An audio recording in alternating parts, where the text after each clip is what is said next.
बसलास का बे म्हणे चांगला गोबी मारून बरोबर बस ना. अबे लोडू बसतो ना बे चांगला मस्त लागताय ना बे मऊ मऊ चांगले. हा कसा का वारला वारला दिसते ना बे खाते का नाही खा का मग. याला आमच्या गावात नेऊन का बे चांगला चारू आहे डुसू डुसू गावातला भात ना भाजी. तुम्ही काही म्हणून राहिले का मला? नाही का भाऊ तुला काय म्हणून का आम्ही. नाही तुम्ही काहीतरी म्हणत होते मला छान छान शब्दामध्ये. भाऊ तू काय लालाच गा येते बोजा बिस्तर धरून आपला. अबे भाऊ मी इंटरव्ह्यू द्यायला आलो. हा बार केलंच पाहुणे इंटरव्ह्यू वाला काम म्हणाल बे. अबे याला पहिल्याच दरवाजातून काढते बाहेर पाहिजे कधी. तुमचं काय शिक्षण झालं आहे? भाऊ मी ग्रॅज्युएट आहे. वारला कसा कसा ग्रॅज्युएट झाला बे. भाऊ तुमच्या गुबी खाली पेपर आहे जरा द्या बरं थोडासा मला वाचायला. काही विचारलं तर सांगायला बरं होते. नाही माझ्या गुबी खाली काहीच पेपर नाही आहे. याला गुबीतून फटाके फोडलं तरी आवाज नाही निघायचा बे. हो ना बे साला याच्या गुबीत फुगा भरला तर फुगा फुगल का. बे जाऊ दे ना बे आपण याला गॅसवरच मांडून टाकू. डायरेक्ट सिलेंडरच भरून टाका ना.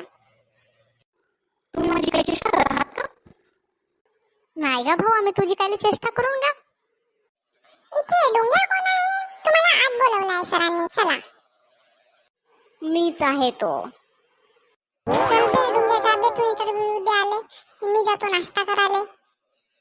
अबे तुझ्याकडे पैसे गिसा आहेत का नाही बे? नाही तो टपरीवाला आहे ना त्याला मी तुझं नाव सांगतो. तुझ्या नावावर लिहून ठेव म्हणतो. अबे इकडे झाटा एक नोकरी नाही लागणं तू इकडे माझ्या नावावर बिल फाडून ठेवतेस का बे. अशी बेरोजगार माणसाला नोकरी भेटून जाईल म्हणतो तू माझ्या नाव पहिले सुधारी करून ठेवतेस. इकडे झाला एक पगार नाही होणं काही नाही हो. या please welcome please sit down. तुम्ही जरा 5 मिनिट वेट करा आमचे बॉस आता येतीलच. आले आले बॉस उभे व्हा स्टँड अप. बसा बसा. Okay what is your name? My name is Dungya. Okay what is your qualification? काय काय काली काली म्हणजे गा मला काही समजला नाही सर. तुला काय बोलायचं तर मी ऐका ना शिटे. येते का उघडायला आलास का? माफ करा सॉरी सर. मस्त गॉगल बिगल लावून आलास ना कसा का आता? इंटरव्ह्यू द्यायसाठी गॉगल लावून यावं लागते का? What is your qualification? Sir तुम्ही मराठीमध्ये बोलू शकता का जी? काऊन बे तुला इंग्लिश नाही बोलताय का बे? येते पण थोडीशीच येते अर्धी. सांग काय शिक्षण झालं आहे तुझं? मी 10वी पास झालो 4 वेळा नापास झालो 12वीत 3 वेळा नापास झालो आणि ITI केलो. ढकलत कसं आहे ITI पास झालो. बापा तुझी तर पक्की लंबी स्टोरी आहे बे. तू इथं कशासाठी आला आहे? मी येते काम करासाठी आले आहो. मग मला पैसे भेटतील मग आपलं शौका पाणी पूर्ण करीन. कसंही घरबार चालवीन. कसंही कांदा टमाटर मिरच्या घेईन. कसंही मायबापाला पोसीन. तुला काही एक्सपिरियन्स आहे का बापू? हो आहे ना जी. आमच्या घरी 4 हले आहे 2 म्हशी आहे आणि 5 बकरी आहे आणि 2 गाई आहेत. अबे तुला म्हणलो कामाचा एक्सपिरियन्स आहे का? काही कोणत्या कंपनीत काम केलास का? नाही ना जी पहिल्यांदाच आलो जी मी येते. पहिली वेळ होय. तुला काही एक्सपिरियन्स नसे तुला काही नाही मग काही ती घाटा उपडायला आलास का बे तू इथे?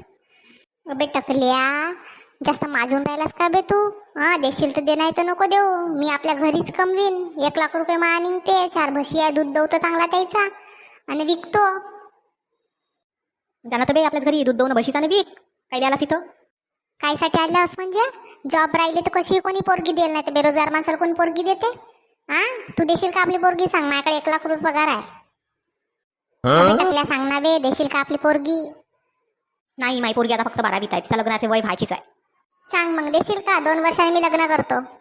त्यासारख्या म्हशी राखाल पोरी देऊ का बे मी आपली? त्यापेक्षा गरीबाला दिलं तो नाही परवड का? अगं आता मी बी गरीबच आहो ना. मला देन तुझी पोरगी. साला मी बी मालक बनीन. चाल्या निघ येतो निघ लवकर निघ नाही तर माझा दिमाग खराब होईल. साला टकल्याला उडायती जास्त समजून राहिलास का बे मला? जातो ना. नाही पाहिजे तुझी नोकरी ठोकरी ठेव आपल्या जवळच.